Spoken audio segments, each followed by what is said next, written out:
नदी किनारे दो बहुओं का ससुराल। चंदनपुर गांव में एक बूढ़ी औरत रहती थी जिसकी बहुत उम्र हो गई थी। इस वजह से वो थोड़ी गुस्सैल स्वभाव की हो गई थी, थोड़ी सी चिड़चिड़ी रहती थी। उसके दो बेटे थे, रमेश और सुरेश, जिनकी शादी बस 3 महीने पहले ही हुई थी। घर में दो सुंदर बहुएं आ गई थी, सोना और मोना।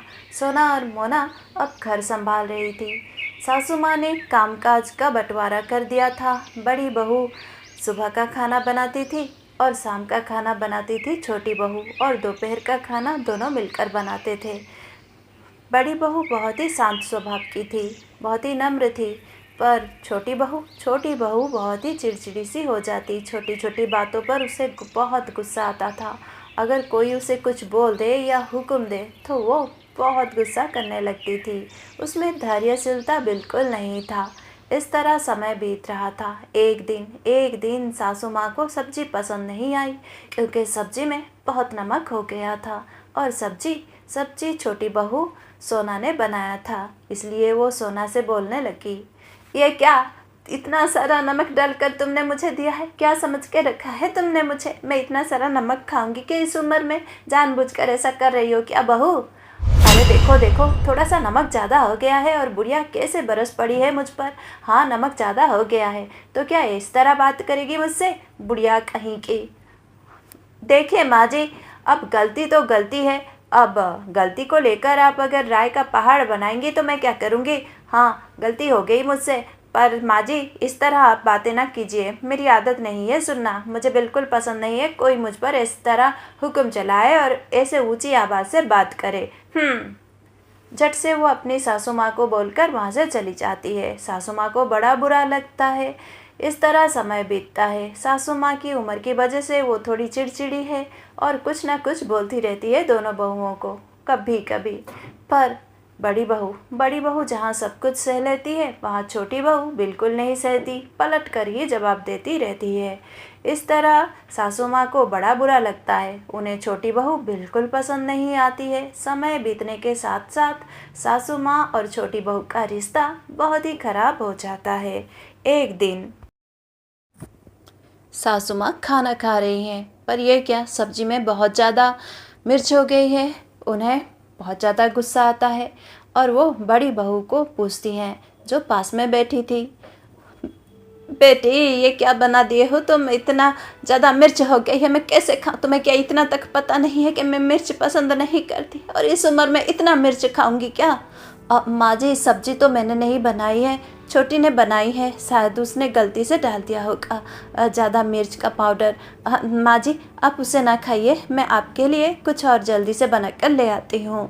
हाँ, छोटी ने बनाया है, जानबूझकर बनाया होगा, जानबूझकर बनाया होगा। वो मेरे साथ ऐसा ही करती रहती है, किस तरह बातें करती है मुझसे, देखती नहीं हो क्या बड़ी बहू? ये मुझे बिल्कुल अच्छा नहीं लगता है। अभी उसे मैं ये सब बोलूँगी तो देखना कैसे मुझसे बात करेगी। बिल्कुल सम्मान नहीं देती है। मेरे बेटे को मैं सब कुछ बोल दूँगी, मेरे बेटे को ही क्या, मैं पूरे आस पड़ोस में सबको बोल दूँगी, इसको बदनाम कर दूँगी, मैं बदनाम कर दूँगी। बुढ़िया गुस्से में आ जाती है और बहुत ऊंचे ऊंचे शब्द में ये सब बोलती है। तभी अपने कमरे में बैठी हुई सोना सुन लेती है और वो गुस्से में बाहर आ जाती है। क्या आप मुझे बदनाम करेंगी पूरे गांव में बोलकर? मैं क्या आपसे डरती हूँ? आप जैसी खड़ूस सास मैंने आज तक नहीं देखी है माँ जी। इतनी चिड़चिड़, कुछ ना कुछ बात तो बोलती ही रहती हैं। आपको कुछ भी बनाकर दे दो, आपको पसंद ही नहीं आता है। अगर आपके उम्र में आप ये सब नहीं खा सकती है तो क्या इसमें मेरी गलती है? आप ही की गलती होगी। हाँ, मैं ऐसे ही खाना बनाऊंगी, आपका मर्जी हो तो खाओ, नहीं तो नहीं। बड़ी आई, खुद को क्या समझती हो? किसी महाप्रदेश की महारानी हो जो तुम्हारी गुलामी करूं मैं? हाँ, मुझे क्या अपना दासी समझ के रखा है तुमने? बुढ़िया कहीं की, इतनी हिम्मत! अरे ये क्या, बोलते बोलते छोटी बहू कुछ ज़्यादा ही बोल दिया है। वो अभी मान सम्मान कुछ नहीं देख रही है, जो उसके मुंह में आए वही बोले जा रही है। बुढ़िया को बहुत बुरा लगता है। बुढ़िया भी कुछ और शब्द बोलती है, और छोटी बहू बिल्कुल नहीं रुकती। छोटी बहू भी कुछ और शब्द बोलती है। इस तरह छोटी बहू बहुत कुछ बोल देती है बुढ़िया को। बुढ़िया बहुत नाराज़ हो जाती है, उसे बड़ा कष्ट भी होता है। ये क्या, छोटी बहू ने उसे इतना कुछ बोल दिया, बिल्कुल सम्मान ही नहीं रखा। वैसे गलती तो बुढ़िया की ही थी, पर सच बोला जाए तो उम्र की वजह से वो ऐसा कर रही थी, दिल की ऐसी नहीं थी। पर अब छोटी बहू ये सब समझ पाती तब तक बहुत देर हो गई। बुढ़िया को बहुत बुरा लगा और मन ही मन में वो बहुत ही दुखी हो गई। पर उस दिन से एक बात हुई, बुढ़िया थोड़ी डर गई छोटी बहू से। उस दिन से बुढ़िया छोटी बहू से बातें ही करना बंद कर दिया और वो चुप चुप सी रहने लगी। एक दिन, ये क्या सोना, तुम्हें ऐसा नहीं करना चाहिए था। माँ जी की उम्र हो गई है, कभी कभी हमें ही थोड़ा समझ लेना चाहिए। दीदी मुझे नहीं समझना, मैं आपकी तरह गवार नहीं हूँ, पढ़ी लिखी मॉडर्न हूँ मॉडर्न। आजकल आप वीडियोस नहीं देखती हो क्या, कैसे सिखाते हैं हमको कि हमें किसी के सामने दबना नहीं चाहिए। हम क्यों टेंशन लें, हम क्यों परेशान हो, उनकी उम्र हो गई है तो क्या हम परेशानी लें। हाँ दीदी, मैं ये सब केयर नहीं करती, मैं तो बहुत ज़्यादा मॉडर्न हूँ मॉडर्न, मुझे ये सब फिक्र नहीं पड़ता। बुढ़िया क्या समझती है खुद को, ये कोई महारानी है क्या, इसके पास क्या कोई खजाना छुपा है जो इसके गुलामी करती रहूँ मैं। अरे तो इसका क्या मतलब, अगर खजाना छुपा होता तो तुम अपना मॉडर्न होने का ये स्टाइल सब छोड़ देती और उनकी गुलामी करती।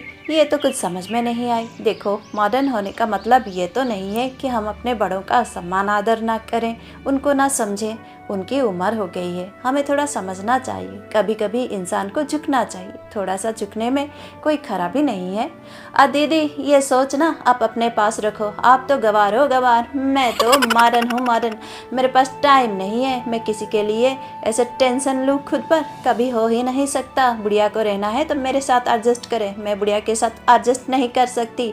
वैसे देखो तो जो तो इनकी हालत है, मैं तो इतनी सुंदर हूँ, मेरी शादी तो किसी अमीर घर में होने चाहिए थी, पर देखो हो गई इस घर में। गरीब घर की लड़की हूँ ना इसलिए, नहीं तो दीदी देखती आप। वैसे मैं पढ़ी लिखी तो हूँ, +2 किया है मैंने, मैं कोई मूर्ख नहीं हूँ जो इस तरह झुककर चुप सी होकर बैठी रहूँ और अपने मुख पर मधुर आवाज़ निकालती रहूँ सबके लिए। देखिए दीदी, आजकल का नियम है, जो जैसा करेगा उसे ऐसा भरना पड़ेगा, मैं नहीं सुनूंगी। अरे पर कभी कभी भगवान जी के ऊपर ये सब रखना ही ठीक रहता है, भगवान जी ठीक समय पर सब कुछ ठीक कर देंगे। हमें थोड़ा सोचना चाहिए रिश्तों में। दीदी अब मुझे प्रवचन नहीं सुनना है, मैंने जो किया बहुत अच्छा किया। मैं तो बोलूँगी आपको भी ऐसा करना चाहिए, हम क्यों सहें दूसरों की मुसीबत। बड़ी आई मुझे परेशान करने वाली, देखा ना दीदी कैसे डराया है बुढ़िया को, मुझसे तो बात करने से डरती है वो। हाँ, इस तरह समय बीतने लगा। अब कलापति बिल्कुल अपनी छोटी बहू से बात नहीं करती थी, वो डरती थी उसकी छोटी बहू से। पर बड़ी बहू से आजकल बहुत ही अच्छे से वो बात कर रही थी। उसके मन में डर बैठ गया था, वो चुप चुप सी रहने लगी थी। अब बड़ी बहू भी अपनी सासू माँ से बहुत अच्छे से बात करती थी। ये देखकर एक दिन छोटी बहू सोना सोच रही थी मन ही मन और हंस रही थी। ये दीदी भी ना कितनी मूर्ख है, बिल्कुल इस जनरेशन के नहीं है। मैं तो इस जनरेशन की हूँ। हाँ, मैं क्यों किसी के सामने झुकूँ, मैं क्यों किसी को मस्का लगाऊँ। देखो तो दिन रात बुढ़िया को कैसे लाड प्यार से बातें करती है। ये बुढ़िया भी ना बहुत चालाक है, मुझसे तो कैसे तीखे जुबान से बात कर रही थी, पर दीदी के साथ इतने अच्छे से बात करती रहे। बुढ़िया मुझसे डरती है और मुझे बड़ा अच्छा लगता है, जो मेरे साथ ऐसा करेगा वो ऐसा ही भरेगा, मुझे कोई फ़र्क नहीं पड़ता। करती रहे ये बुढ़िया की गुलामी, मुझे कुछ नहीं। अब वो अपनी मन ही मन बहुत घमंड करती है कि वो बहुत ही ज़्यादा मॉडर्न है और वो जो कर रही है अच्छा कर रही है, जहाँ बड़ी बहू बहुत ही धैर्य के साथ काम कर रही है। इस तरह समय बीतता है, 1 साल बीत जाता है। अब दोनों भाइयों में बंटवारा हो जाता है। जमीन जायदाद का दोनों भाई समान रूप से हिस्सेदारी ले लेते हैं, पर बुढ़िया के हिस्से में एक जमीन का टुकड़ा है, छोटा सा है। वो बुढ़िया बोलती है कि वो जिसके साथ रहेगी उस जमीन के टुकड़े को वो उसी को देगी। अब बुढ़िया छोटे बहू के घर में जाना नहीं चाहती है क्योंकि छोटे बहू से वो डरती है और छोटे बहू के साथ रहना उसे पसंद नहीं है। इसलिए बुढ़िया तय करती है कि वो बड़ी बहू के साथ रहेगी। इसलिए बुढ़िया के हिस्से का वो छोटा सा ज़मीन मिलेगा बड़ी बहू को। और ऐसा ही होता है, बड़ी बहू के साथ रहती है सासू माँ और उसको वो ज़मीन का टुकड़ा मिल जाती है। एक दिन छोटी बहू बड़ी बहू से बोलती है, दीदी अब तो हम लोगों ने इतना सुंदर सुंदर घर बना लिया है, ये नदी के किनारे कितना अच्छा लग रहा है, पर दीदी पता नहीं आप कैसे रहती हो उस बुढ़िया के साथ। बुढ़िया कुछ ना कुछ बोलती रहती है चपर चपर। मैं तो मॉडर्न हूँ, मैं ये सब नहीं सह सकती दीदी, आप पुराने ख्यालात वाली हो इसलिए सह लेती हो। अरे ऐसे बात नहीं है, मैं भी मॉडर्न हूँ, मैं भी इन सब बातों का ध्यान रखती हूँ। बेकार में मैं भी टेंशन लेना पसंद नहीं करती। पर हमारी सासू माँ बुरी नहीं है, वो जानबूझकर हमें परेशान नहीं कर रही है। उम्र की वजह से कभी कभी वो ऐसा कर लेती हैं, कभी कभी हमें सहना चाहिए। ओ दीदी आप तो बस प्रवचन ही देना शुरू कर देती हो। हाँ, इसे मॉडर्निटी बिल्कुल नहीं कहते हैं, मैं जो कर रही हूँ उसे कहते हैं। मैं तो बेवजह टेंशन ही नहीं लूँगी। अच्छा दीदी आप सहती रहो उस बुढ़िया को, मैं नहीं सह सकती।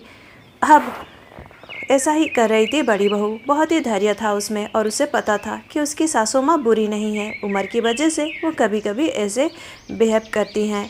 एक दिन सासू माँ बड़ी बहू से बोलती है, अरे बहू मैंने तुझे छोटा सा ज़मीन का टुकड़ा दिया है, उसका तुम क्या करोगी?